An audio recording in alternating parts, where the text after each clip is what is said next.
You ask Tiger to solve. This deals with linear equations with one unknown. The final result is c equals negative 170 over 9. Let's solve it step by step. Simplify the expression. Expand the parentheses. Simplify the arithmetic.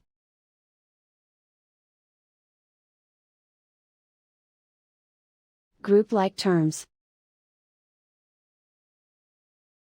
Simplify the arithmetic. Group all c terms on the left side of the equation. Subtract c from both sides.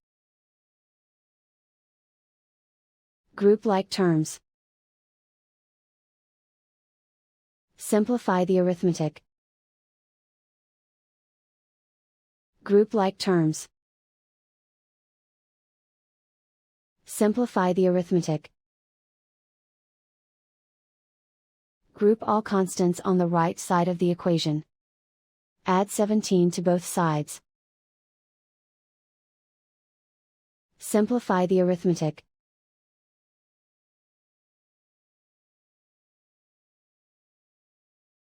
Isolate the c. Divide both sides by 9. Simplify the fraction.